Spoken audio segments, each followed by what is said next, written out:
Dear children, I am your maths teacher, Priya, and I warmly welcome you to a fun and exciting learning session with Nova Learn Books, an imprint of Mount Enlightenment International. This chapter explains the basics of geometry. You learned about point, line, line segment, ray, and plane. You also studied parallel and perpendicular lines, types of angles, and how to measure angles with a protractor.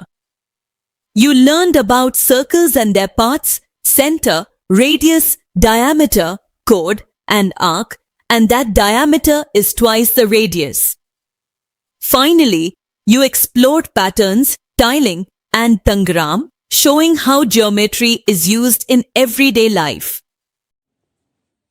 We have already learned the geometry terms named point, line, and plane from the foundation of geometry. These terms cannot be precisely defined. However, we can give example to illustrate the meaning of these terms. हमने geometry के मतलब starting में basics में जाना कि point, line और plane ये सब क्या है, और लेकिन ये जो टर्म्स हैं, ये जो फिगर हैं या शेप हैं, इनको प्रिसाइजली डिफाइन नहीं किया जा सकता. उसके लिए एग्जाम्पल देने होते हैं हमें. बेसिक ज्योमेट्री, उसमें जानेंगे हम सबसे पहले पॉइंट के विषय में. A point is a mark of position, a small dot made by sharp pencil on a plane sheet of paper. जो पॉइंट है वो एक मार्क ऑफ पोजिशन है, एक छोटा डॉट है जो कि पेंसिल के द्वारा प्लेन शीट ऑफ पेपर पर मार्क किया जाता है. The end of A pin, a corner where any two walls and the roof of room meet suggest us the idea of a point. A point, as we understand in geometry, has no size. जो point जिसके विषय में geometry में पढ़ते हैं उसका कोई size नहीं है. That is a point has no length, कोई लेंथ नहीं है. ब्रेड्थ, थिकनेस नहीं है. We name a point by a capital letter such as PQRS और O. ये इन सब से जो कैपिटल लेटर में लिखते हैं पॉइंट को मार्क करने के लिए. लाइन सेगमेंट, अब जैसे ये पॉइंट्स बने हुए हैं PQROS, ये सब उनको हमने नेम दिया है पॉइंट को. Line segment, a line segment is a straight line that is a beginning and an end. Line segment एक स्ट्रेट लाइन है जिसकी एक बिगनिंग होती है और एक एंड होता है. The line segment shown here is called the line segment PQ और PQ. मतलब ये जो लाइन सेगमेंट के नेम है, एक पॉइंट का नाम हमने जो ऊपर तो हमने रीड किया पॉइंट के विषय में. अब दो पॉइंट को मान लीजिए आपस में जोड़ दिया तो वो बन गई एक स्ट्रेट लाइन. तो P एक पॉइंट का नाम है, Q एक पॉइंट का नाम है, तो लाइन का नाम क्या हो गया PQ. और ऊपर जो और के बाद जो PQ लिखा उसके ऊपर ऐसे मार्क बना हुआ है तो इसका मतलब लाइन PQ, ये इसको बोला जाएगा. A line can be extended endlessly on both the side. Line को दोनों ही तरफ कितना ही बढ़ा सकते हैं. The line shown here is called the line PQ और PQ. ये जो लाइन शो की गई है इसमें PQ और QP दोनों तरफ एरो बना हुआ है कॉर्नर पर. इसका मतलब किसी भी तरफ इसको एक्सटेंड कर सकते हैं.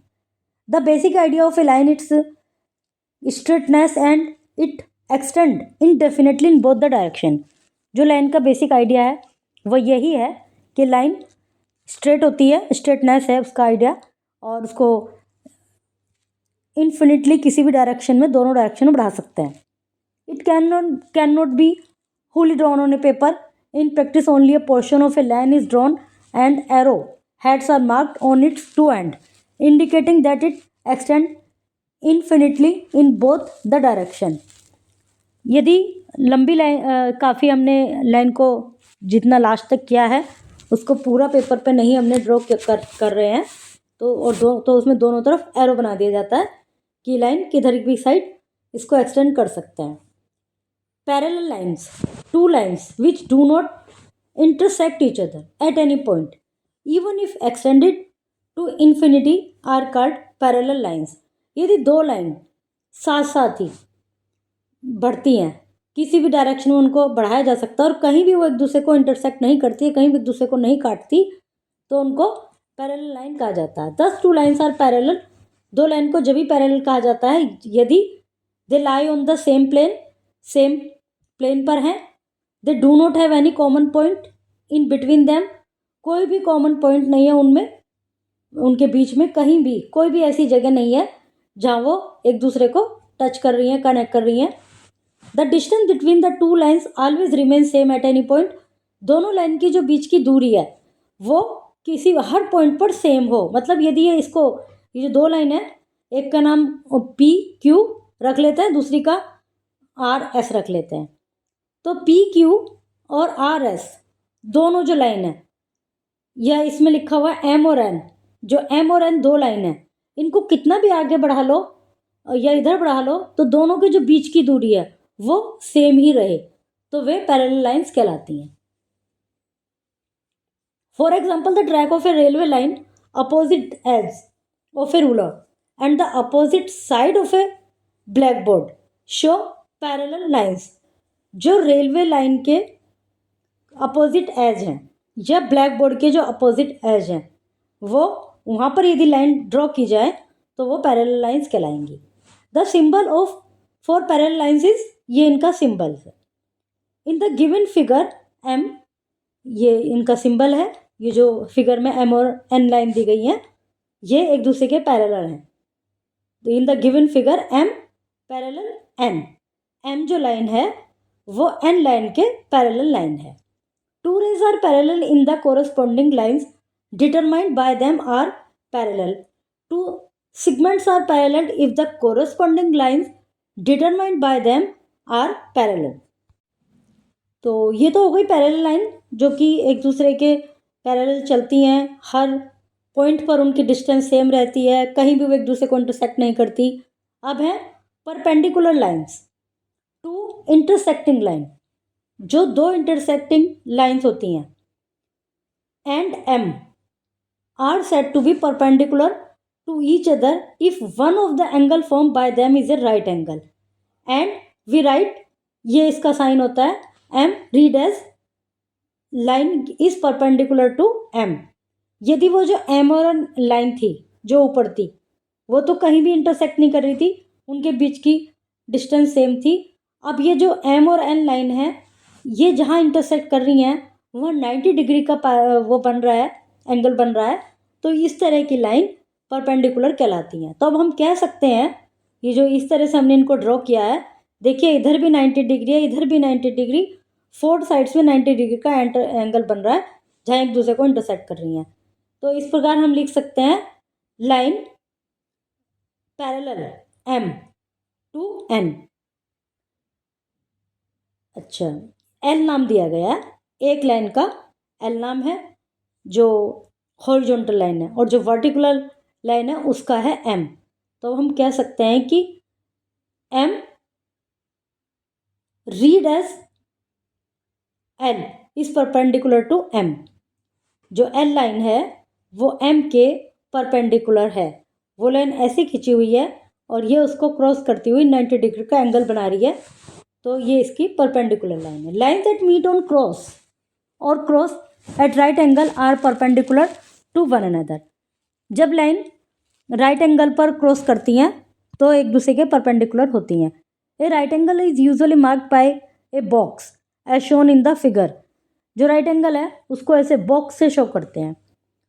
टू रेज और two lines segment are said to be perpendicular if the corresponding line determined by them are perpendicular. Similarly, a ray and a line segment are said to be perpendicular if the corresponding line determined by them are perpendicular. कोई भी रे या line segment जब वो एक दूसरे को perpendicularly cross करते हैं, इंटरसेक्ट करती हैं, तो वे परपेंडिकुलर लाइंस कहलाती हैं। फॉर एग्जाम्पल, ये इसके एग्जाम्पल दिए हुए हैं। इन शेप्स में जो लाइन है वो एक दूसरे को इंटरसेक्ट कर रही हैं। A ray of light coming from the sun और a torch give us the idea of a ray. जो सूरज की रोशनी की रे है या टॉर्च से निकली हुई रे है, उससे हमें रे का विचार हमारे माइंड में आया, या उससे हमें रे शब्द, उसको रे कहा जाता है। ए रे has a definite starting point. जो रे होती है उसका कोई ना कोई डेफिनेट स्टार्टिंग पॉइंट है। अब जैसे सूरज से रोशनी आ रही तो उसका स्टार्टिंग पॉइंट सूरज है, या टॉर्च की रोशनी आ रही तो उसका स्टार्टिंग पॉइंट टॉर्च है। But goes infinitely in other direction, लेकिन दूसरी दिशा में वो इन्फिनिटली जाती है। Let us take a line segment A और B and extend it to one direction as shown below. अब एक लाइन है ए और बी, इसको हमने इस डायरेक्शन में बढ़ाया, इसको जो राइट की साइड को एक्सटेंड कर दिया। This is the figure of ray A B. The direction of the arrow shows the direction in which ray is extended. जिधर भी अभी जो सबसे पहले हमने स्टार्टिंग में लाइन सेगमेंट को पढ़ा था, तो उसके हमने सबसे पहले तो एक लाइन का नाम था हमारा, मान लीजिए पी और क्यू। दूसरे बाद जो हमने रीड किया उसमें लाइन का नाम हमारा है पी और क्यू, लेकिन हमने थोड़ा सा आगे करके दोनों ही तरफ एरो बनाए थे। तो उसका मतलब ये था कि वो किसी भी दिशा में उसको कितना ही बढ़ाया जा सकता है। बट जब हम बात कर रहे हैं रे की, तो जो रे है उसका स्टार्टिंग पॉइंट है, कहीं ना कहीं कोई ना कोई स्टार्टिंग पॉइंट है, और उसको अपोजिट डायरेक्शन में एक्सटेंड किया जा सकता है। जो लाइन सेगमेंट था या जो लाइन थी उसको किसी भी दिशा में एक्सटेंड कर सकते हैं, लेकिन रे का जो स्टार्टिंग पॉइंट है उससे उसको अपोजिट दिशा में एक्सटेंड किया जाता है। तो जो ए और बी हमारी रे है, उसके बाद हमने आगे एरो बना दिया कि वो उस डायरेक्शन में, अपोजिट डायरेक्शन में एक्सटेंड हो सकती है। This is the figure of ray A B. The direction of the arrow show the direction in which ray is extended. और जिधर हमने एरो बनाया है, ऊपर देखिए, इस फिगर में देखिए, तो इसका मतलब ये है कि जो रे है इस दिशा में ही एक्सटेंड होएगी। Let us now tabulate the differences between a line segment, a line and a ray. तीनों का अंतर देखते हैं। हमने सबसे पहले पढ़ा लाइन, फिर लाइन सेगमेंट और रे।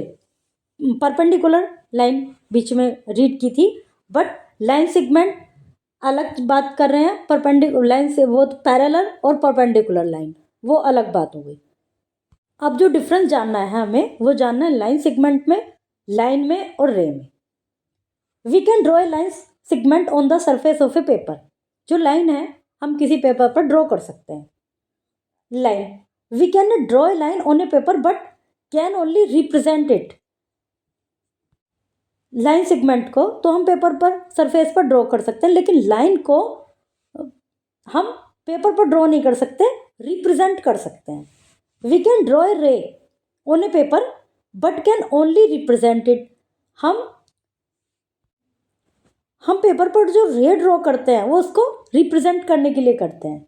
ए line segment has a definite line, it segment has two end point. Line segment के डेफिनेट होती है, लेंथ होती है, और इसके 2 पॉइंट होते हैं, and point. A line does not have a definite length. Line की कोई डेफिनेट लेंथ नहीं होती। It does not have A and point, कोई एंड पॉइंट नहीं होता। ए रे does not have a definite length, it has only one and point. इसकी definite, रे की डेफिनेट लेंथ नहीं होती, इसका एक डेफिनेट एंड पॉइंट होता है। P Q, the above line segment is represented as line P Q और P Q, and can also be represented as O P और O Q P and Q P ऊपर line. और इसमें देखिए दोनों में अंतर, लाइन सेगमेंट में तो पी क्यू और ऊपर लाइन का साइन बना हुआ है, या ओ पी और क्यू पी और क्यू पी ऊपर लाइन का साइन बना हुआ है। The above line is represented as the line P Q और पी क्यू, ऊपर दोनों साइड एरो बना हुआ है। एरो का मतलब लाइन, इसको इधर भी बढ़ा सकते हैं, इधर भी बढ़ा सकते हैं, लेकिन लाइन सेगमेंट पे एरो नहीं बना हुआ। Be represented as line Q P और क्यू पी ऊपर ये वाला साइन बना हुआ है, एरो बना हुआ है दोनों तरफ। The above ray is represented as P Q और पी क्यू। इसमें ये तो स्टार्टिंग पॉइंट है पी, तो इधर एरो नहीं बना सकते, लेकिन क्यू की साइड हमने क्यू के बाद एरो बनाया हुआ है कि आगे ये इसको कितना ही बढ़ा सकते हैं।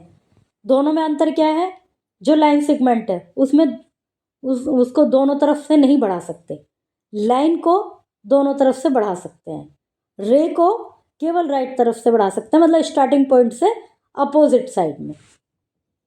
Plane, a solid has a surface which may be flat और कर्व्ड हैविंग नो बाउंड्री। जो सॉलिड होता है उसकी एक सरफेस होती है, वो फ्लैट भी हो सकती है, कर्व भी हो सकती है, and it can be extended endlessly in all direction, और उसको किसी भी डायरेक्शन बढ़ाया जा सकता है। For example the surface of a wall, slate और blackboard is flat while the surface of a ball orange is curve. जो वॉल की, स्लेट की, बैकग्राउंड की सरफेस है वो फ्लैट है, ऑरेंज की बॉल की जो सरफेस है वो फ्लैट है, मतलब वो कर्व्ड है, किसकी, ऑरेंज की और बॉल की। Flat surface is shown as plane surface. जो फ्लैट सरफेस है उसको प्लेन सरफेस भी कहा जाता है, उसको प्लेन सरफेस की तरह शो किया जाता है। From our surroundings, few more example are like smooth surface of a sheet of paper.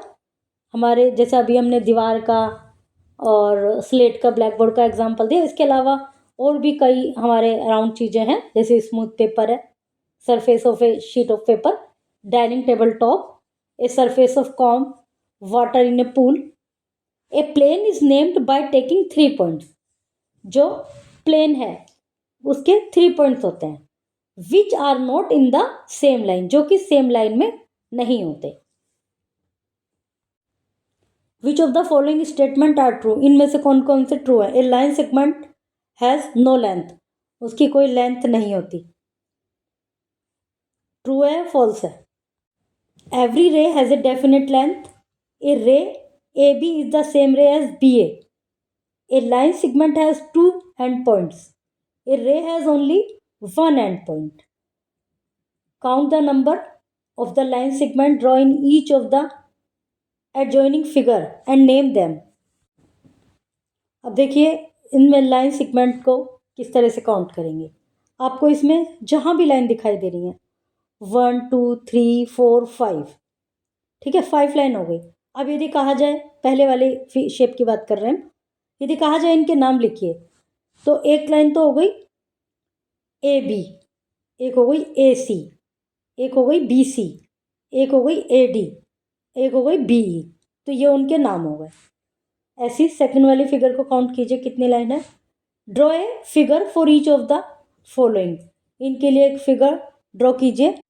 जो फर्स्ट साइन है वो लाइन सेगमेंट का है, सेकंड लाइन और थर्ड रे का साइन है। तो इस तरह से इनको एक्सरसाइजेस हैं। फिर हैं एंगल्स।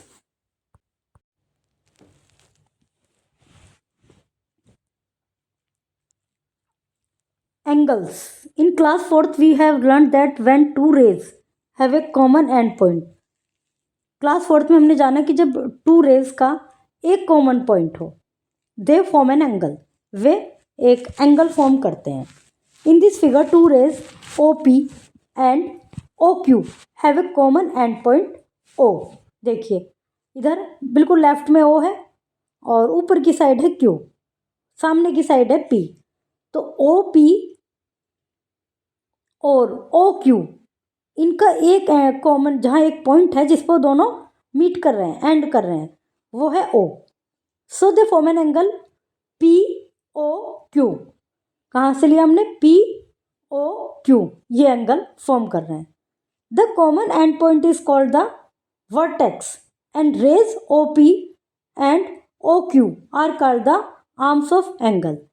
जो कॉमन एंड पॉइंट है जहाँ ये मिल रहे हैं ओ, वो वर्टेक्स हो गया, और जो इसके आर्म्स हो गए, जो रेज हो गई, मतलब जिनको आर्म्स कहा गया, क्योंकि इस समय वो जब उनका एक जगह एंड पॉइंट हो गया जिसका हमने नाम वर्टेक्स रखा है, तो अब ये जो हो गई एंगल की आर्म्स हो गई। आर्म्स कौन कौन सी हुई, ओ क्यू और O P. Remember while naming the angles the vertex is always in the centre. जब भी आप किसी एंगल का नाम दे रहे हैं तो जो वर्टेक्स है, जो कॉमन एंड पॉइंट है, वो सेंटर में होता है।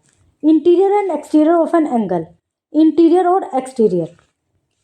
इन एंगल PQR, जो ऊपर हमने देखा ये वाला, ये जो हमारा एंगल है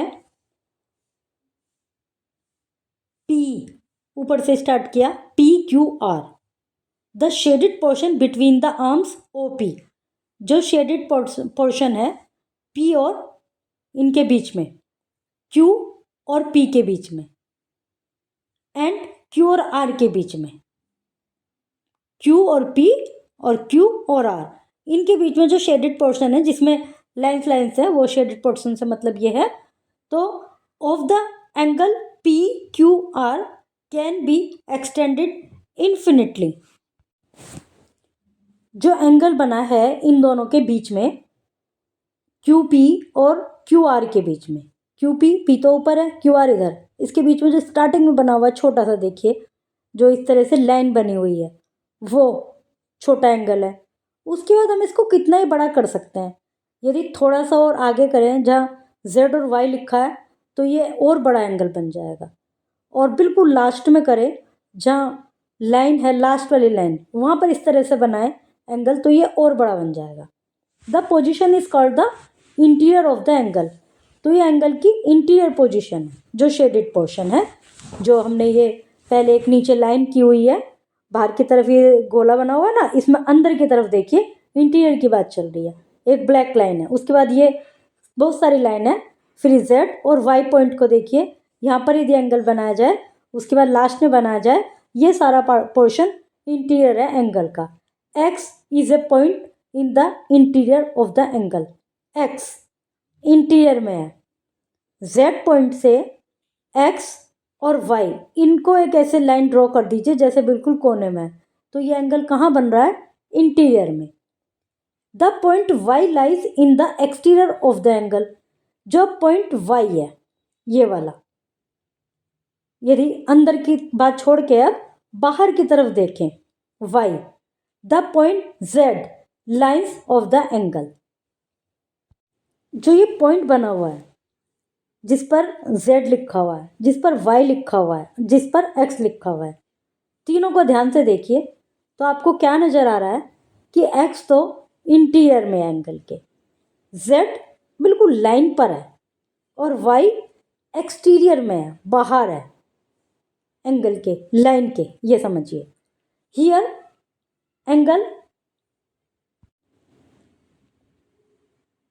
1 is called the interior angle because it lies inside the two arms, जो 1 लिखा हुआ है, 1 को देखिए, तो जो एंगल बना हुआ है वो एंगल 1 हो गया।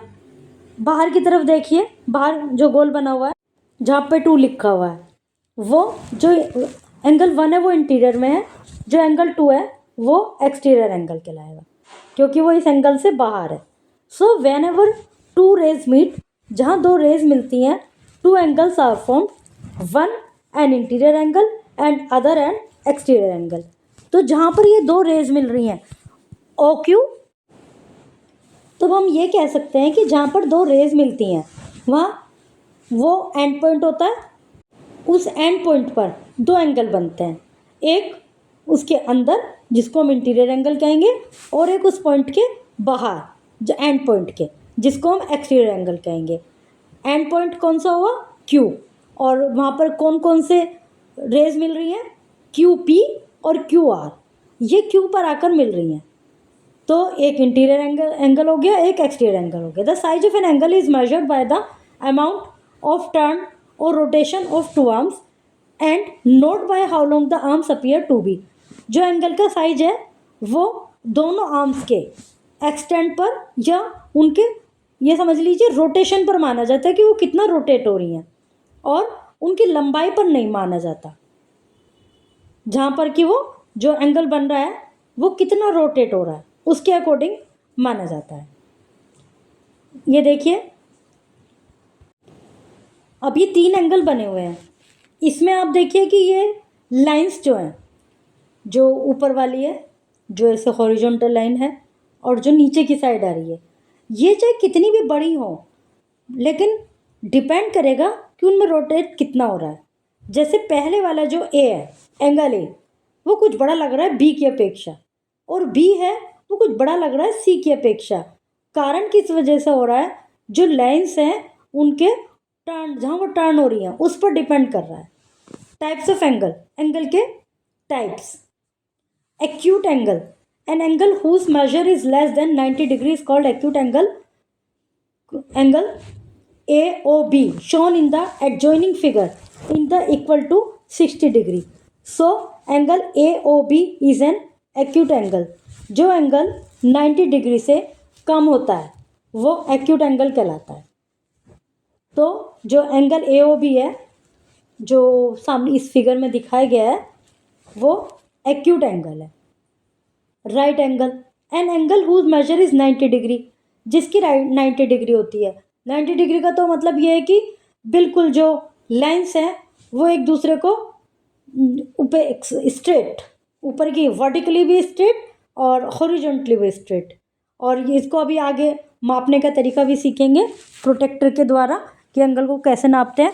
लेकिन जो जनरल फिगर, जो जनरल इमेज अपने माइंड में होती है वो ये होती है कि राइट एंगल 90 डिग्री का होता है। और राइट एंगल 90 डिग्री मतलब 90 डिग्री का एंगल या राइट एंगल जब होता है जब दोनों लाइन बिल्कुल स्ट्रेट हो और जो जहाँ उनका एंड पॉइंट है वहाँ से इस तरह का बॉक्स बनाया जा सकता है, तो वो 90 डिग्री का एंगल कहलाता है। An angle whose measure is 90 degree is called a right angle. Angle ROS shown in that joining figure is a right angle that is 90 degree. जो ROS एंगल है वो 90 डिग्री का है। जो 90 डिग्री से कम होता है वो एक्यूट एंगल होता है और 90 डिग्री का राइट एंगल होता है। ये नाम है इनके। Obtuse angle, an angle whose measurement is greater than 90 but less than 180 is called obtuse angle.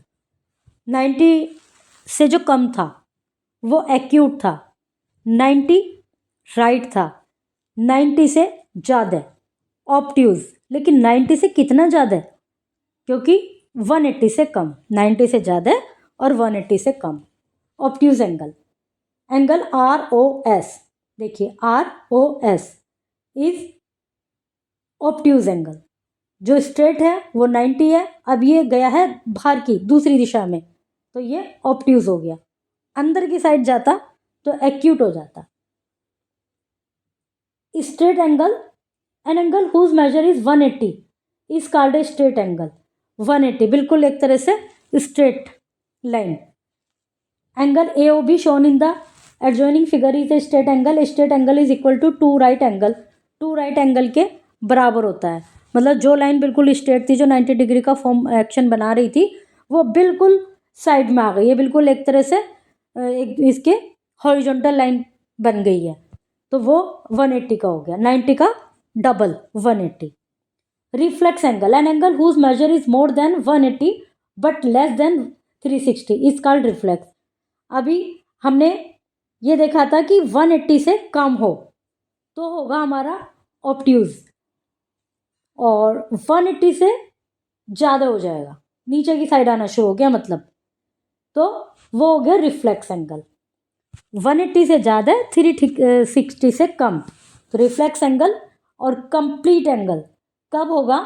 An angle whose measure is 360 is called a complete angle. जिसकी 360 मेजर होती है वो कंप्लीट एंगल होता है। In the adjoining figure x angle OX और Y 360। अभी जो देखिए आपका जो स्ट्रेट एंगल था उसमें भी इस तरह से लाइन है, वो 180 है। इसमें भी इस तरह से लाइन है बट वो 360 है। क्यों? क्योंकि उसमें हमने मिड पॉइंट का एंगल देखा है तो वो हमारा 180 है। राइट का डबल राइट एंगल का जो स्ट्रेट एंगल है। जो कंप्लीट एंगल है उसमें क्या है, वो इस एक पॉइंट को एक पूरा सर्कल बना दिया उसने, तो वो होता है complete angle. Zero angle, an angle whose measure is zero is called a zero angle when two arms of an angle lie on each other, zero angle is formed. जो एंगल की दोनों आर्म्स है वो एक दूसरे के ऊपर लाई करती हैं तो वो जीरो एंगल कहलाता होता है। Right the type of angle, देखिए कौन सा एंगल बन रहा है इसमें।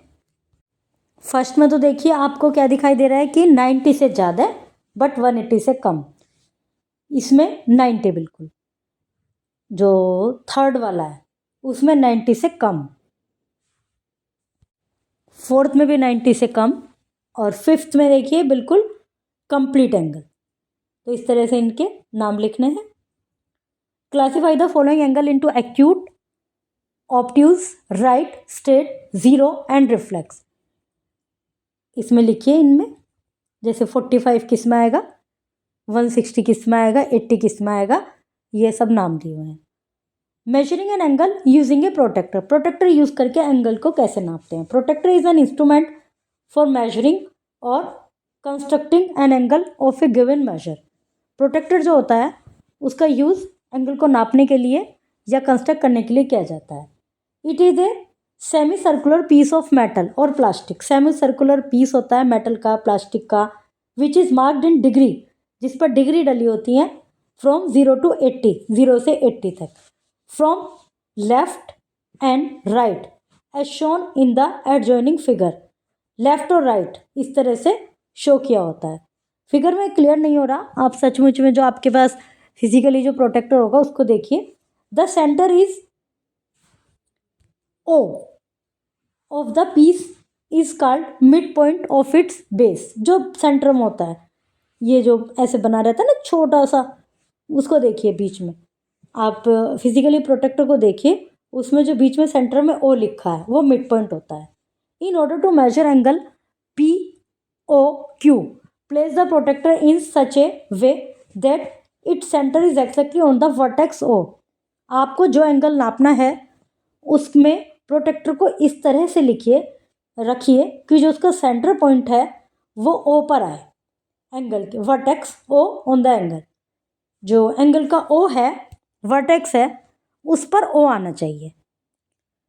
And the base line lies along the arm O Q, read the mark through which the arms O P passes straight from right. Angle को ऐसे रख के फिर जहाँ वो जो दोनों आर्म्स हैं, जो अपना वर्टेक्स है उसका तो हमने नाम रख लिया है ओ, जो दोनों आर्म्स हैं वो देखिए कि किस पे आकर, वहाँ पे हर जगह डिग्री लिखी हुई है, वहाँ पर रीड कीजिए कि कौन सी डिग्री लिखी हुई है। Thus we find angle P O Q is equal to 60। देखिए अभी ओ पी क्यू ये 60 है, यहाँ पर 60 आपको लिखा हुआ दिखाई देगा। Measure these angle using a protractor, इनको मापिए प्रोटेक्टर का यूज करके और इनको ड्रॉ कीजिए। अब है circle. A circle is the set of all those points of a plane in a plane whose distance from a fixed point remains constant. Circle वो है जिसके की एक पॉइंट्स का एक सेट है जिसमें एक फिक्स्ड डिस्टेंस है, जिसकी जो डिस्टेंस है सभी पॉइंट की वो कांस्टेंट रहती है। जैसे 0 से बिल्कुल सेंटर में हमने रखा तो बी और ए और इधर हमने सी लिख दिया, ये सब बिल्कुल कांस्टेंट स्थिर रहेंगी, एक ही रहेंगी। The fix point is called the centre of the circle, जो फिक्स पॉइंट है वो सेंटर कहा जाता है। And the constant distance is known as the radius of the circle, और जो कांस्टेंट डिस्टेंस है वो सर्कल उसका रेडियस कहा जाता है सर्कल का। We can see a circle in many object like bangles, कई ऑब्जेक्ट ऐसे होते हैं जिनमें हम सर्कल देखते हैं, जैसे बैंगल्स हैं, कॉइन है, व्हील ऑफ साइकिल है, कार है, sun reminds us of a circle. Interior and exterior of a circle, circle का इंटीरियर और exterior. A circle has an interior as well as an exterior region as shown. Circle में interior और exterior region होता है। The shaded region shown in the interior of the circle, the region outside the shaded part is exterior of the circle. जो अंदर हैं वो interior circle है, जैसे पी सी एक्स वाई, और एन जेड बी एक्सटीरियर, और L O M on the circle. Here the points B Z and lie in the exterior of the circle. कौन कौन से? B Z N, B Z N, ठीक है, exterior में है। और point C X Y and P, P C X Y interior में है। lie in the interior of the circle. The points L, M, O lie on the circle. तो ये आप इजीली आपको क्लियर हो रहा है कि कौन से इंटीरियर है, कौन से एक्सटीरियर है, कौन से ऑन द सर्कल है. The centre of the circle always lie in the interior of the circle. जो सेंटर है वो हमेशा इंटीरियर में ही होगा. Centre, the point P at which we place the needle end of the compass and move the pencil around it is the center of the circle. जो place, जब हम उससे सर्कल बनाते हैं कंपास से, तो एक साइड में तो हम पेंसिल लगाते हैं, एक साइड में उसकी जो एक लेग होती है वो रहती है और दूसरी साइड उसमें एक पेंसिल लगाने की जगह बनी रहती है.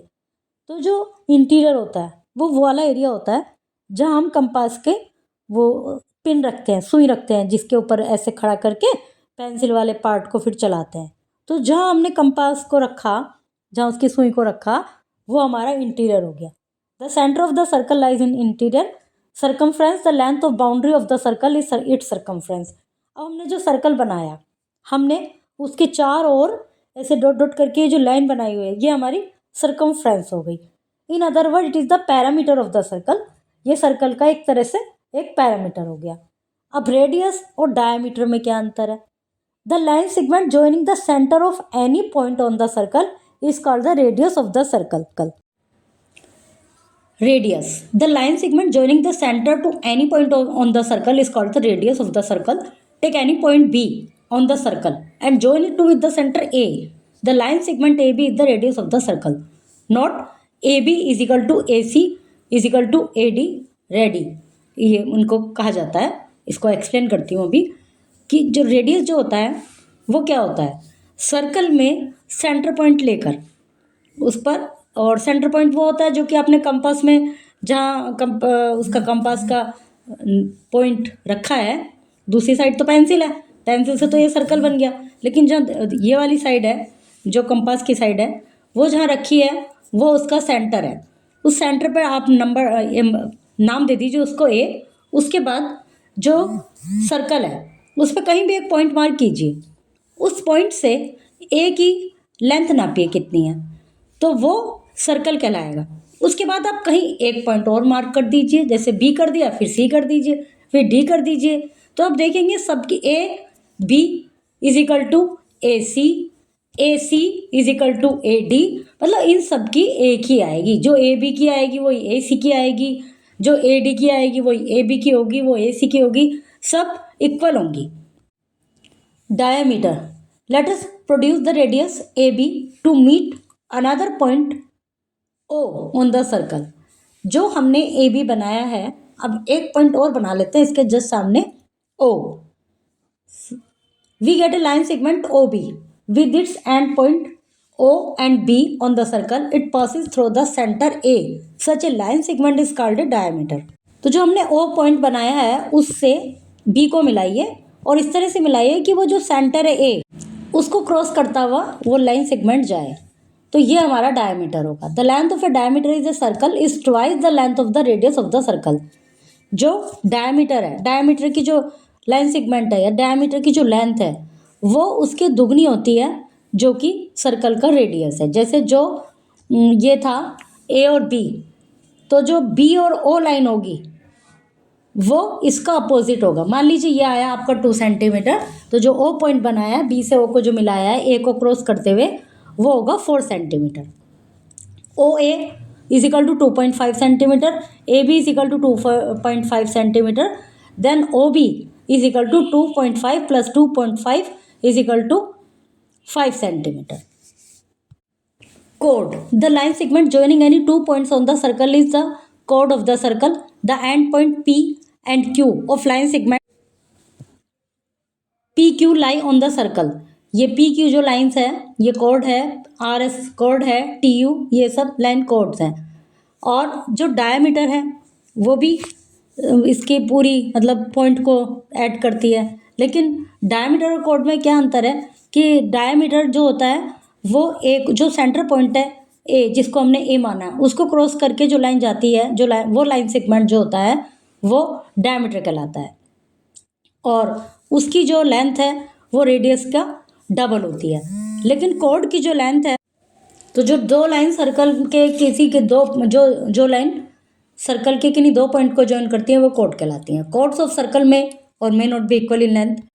सर्कल के जो कॉर्ड्स हैं वो इक्वल हो भी सकते हैं, लेंथ में नहीं भी हो सकते। Diameter is the circle, diameter of a circle is the longest chord. जो डायमीटर है, जो सर्कल का लॉन्गेस्ट कॉर्ड है, मतलब जो ए सेंटर से होकर जा रहा है वो लॉन्गेस्ट कॉर्ड होता है। Arc, any part of a circle is called an arc of circle. Circle का कोई भी पार्ट वो सर्कल का आर्क कहलाता है। We usually name an arc by 3 point. हम आर्क को 3 पॉइंट्स के द्वारा नेम देते हैं। P R Q is an arc of the given circle. P R Q जो एक आर्क है जो सर्कल का, इसमें दिया हुआ है, देखिए P R Q. Semi circle, the end point of diameter of a circle divide the circle into 2 point. जो एंड पॉइंट होता है डायमीटर का वो सर्कल को 2 पॉइंट में डिवाइड करता है। Each part is called a semi circle. तो उसका जो दोनों पार्ट है, जैसे ये डायमीटर है, पी क्यू जो लाइन है वो सेंटर को क्रॉस करते हुए जा रही है, तो ऊपर सर्कल और नीचे सर्कल, ये दोनों सेमी सर्कल कहलाएंगे। P X Q and P Y Q are 2 semi circle. All the radii of a circle are equal in length. We can draw as many radii as we want. जो ये जो ready होती हैं, lines जो होती हैं, जो diameter की लाइन है वो रेडियस की लाइन है, तो हम यदि इसमें कितनी भी लाइन ड्रॉ करें सेंटर पॉइंट से, उनकी लेंथ इक्वल होगी। Diameter is the longest chord of a circle which passes through centre of the circle. Diameter longest chord है सर्कल का जो कि सर्कल के सेंटर से होकर गुजरता है। अब आप देखिए इसमें ये रेडियस की लाइन है, ये आपको क्लियर हो गया। ये डायमीटर की लाइन है, जो रेडियस की लाइन है उससे दुगनी होती है डायमीटर का लाइन सेगमेंट। ये कोड है किन्हीं भी दो पॉइंट को मिला रहा है, जो लाइन सेगमेंट। आर्क जो उसका पार्ट है, सर्कल का कोई भी पार्ट आर्क कहलाता है। How many radii can we draw for a circle? Relation between diameter and radius. Diameter of a circle is twice its radius. किसी सर्कल का डायमीटर उसके रेडियस का ट्वाइस होता है। Example, find the diameter of a circle whose radius is 3 centimetre. Diameter, circle का diameter बताइए जिसका radius 3.5 है। अभी हमने ऊपर पढ़ा है कि रेडियस का डबल होता है डायमीटर, तो ये diameter is equal to 2 into radius. 2 into 3.5 centimetre is equal to 7 centimetre. Relation between circumferences and diameter. Diameter और सर्कमफ्रेंसिस का क्या आपस में रिलेशन है? Circumferences of a circle is slightly more than 3 times of its diameter. Circumferences जो होती है diameter का लगभग 3 गुना होती हैं, 3 गुने से भी ज़्यादा है। Drawing a circle, we draw a circle of given radius with the help of compass. Radius, दिए हुए रेडियस का सर्कल बनाने के लिए हमें कंपास की सहायता लेनी पड़ती है। It has 2 movable arms. 2 movable arms है इसमें। हिंज्ड एट ए पॉइंट, जो कि एक पॉइंट पर हिंज्ड है, जुड़ी हुई है। Open the arms of the compass, place needle like pointed end at a point O on a piece of paper and move the pencil keeping the metallic end fixed. Compass में 2 movable arms होती हैं जो कि एक point से जुड़ी रहती हैं। उसके अलावा उनको ओपन करके एक साइड में निडल लाइक पॉइंट होता है, दूसरी साइड में पेंसिल हम उसमें ऐड करते हैं। फिर जो सेंटर में रखते हैं निडल लाइक पॉइंट, और यदि हमसे कहा गया है कि draw a circle of radius 3 centimetre, 3 centimetre radius वाला सर्कल ड्रॉ कीजिए, तो हम क्या करेंगे कि उसको 3 सेंटीमीटर उसको 3 सेंटीमीटर उनको दूर करेंगे, मतलब ओपन करेंगे कंपास को। Fix a sharpen pencil in your compass, pencil fix की। Open the compass and adjust the arms. इस तरह से देखिए 3 सेंटीमीटर तक उसको ले गए, फिर एक सर्कल ड्रॉ कर दिया, तो एक ऐसा सर्कल बनेगा जिसका डायमीटर 6 सेंटीमीटर है और रेडियस 3 सेंटीमीटर है। The radius of a circle is 3 centimetre. What will be its diameter? तो डायमीटर कितना होगा? Radius of a circle is 3 centimetre. We know that the diameter of circle is 2 into radius of the circle. 2 into 3 is equal to 6 centimetre. Find the radius of a circle whose diameter is 12 metre. तो ऐसा एक circle जिसका diameter 12 है, तो उसका radius कितना होगा? अब रेडियस तो हम जानते ही हैं, जैसे कि हमने जाना है कि रेडियस का दुगना होता है डायमीटर, तो डायमीटर का हाफ होगा रेडियस। तो radius of a circle is equal to 1/2 into diameter of the circle. 1/2 into 12 is equal to 6, मतलब 12 का half 6 centimetre. The following figure shows a circle with centre O and some line segments drawn in it. Classify the line segment as radius, chord and diameter. देखिए अभी कुछ line है OP, ढूंढिए OP कहाँ पर है, radius, OQ radius, OR radius, AB diameter, CD chord, LM chord. In the given figure name, इनके नाम बताइए। Centre of the circle O, all the ready, RS, UQ, PQ, TU, ये सब ऑल द कोड्स। रेडी तो U और Q है, all the diameter, diameter P और Q है, T और U है, ऑल द कोड्स में वो सब है जो भी बोल लेते हैं। With the help of a compass draw line of radius, compass की सहायता से ड्रा सर्कल ड्रॉ कीजिए इन रेडियस के, fill in the blanks. And exercises हैं, patterns, geometrical pattern. We see geometrical pattern in our daily life, हमें बहुत सारे जियोमेट्रिकल पैटर्न दिखते हैं। Example on carpets, wallpaper, floors etcetera, they are fun. Some such example are given. Number pattern help us to find solution without performing the actual calculation. Number pattern के द्वारा हम solution निकाल पाते हैं calculation के बिना। Pattern observe in the addition and multiplication, pattern को observe किया जाता है एडिशन में, मल्टीप्लिकेशन में। Observe the pattern given us the understanding of the sequence of the terms enabling us to extend the pattern. इनके अनुसार पैटर्न को extend कीजिए। और उसके बाद है tilings, the design on a floor made by arranging tiles. Tiling होता है कि design on a floor made by arranging tiles, floor का डिज़ाइन टाइल्स को अरेंज करके टाइलिंग कहलाता है। The tiles fit into each other without any gaps और overlaps. जो टाइल्स होती हैं वो एक दूसरे में फिट हो जाती हैं, कोई गैप नहीं बचता, कोई ओवरलैपिंग नहीं होती। ओवरलैपिंग मतलब एक दूसरे के ऊपर आ जाना टाइल का। इसकी एक्सरसाइज है। फिर tangram is a 1000-year-old game of Chinese shapes also known as wisdom puzzle. एक हजारों साल पुराना गेम है चाइनीज शेप्स का, जिसको विजडम पजल भी कहा जाता है। The game consist of 7 piece form by cutting a square in adjoining shape. ये जो गेम है ये 7 पीस जो कि स्क्वायर में, कटिंग ए स्क्वायर में और शेप को ज्वाइन करके बनाया जाता है। 2 large triangles, a medium triangle, 2 small triangle, ये इस तरह के ये शेप्स होती हैं। 2 लार्ज ट्राइंगल होते हैं, एक मीडियम ट्राइंगल होता है, 2 स्मॉल ट्राइंगल होते हैं, एक स्क्वायर होता है, एक पैरेललोग्राम होता है, 4 साइडेड फिगर। तो इस तरह से 7 हो गए ना, 2 और 2, 4, 6, 7 ऐसे शेप्स होती हैं। इनसे फिर डिफरेंट शेप्स बनानी होती हैं। एक्सरसाइजेज हैं। Okay, chapter is completed. Finally, you enjoyed learning about patterns, tiling, and tangram, which show how geometry appears in daily life. Geometry helps us understand shapes, space, and designs around us.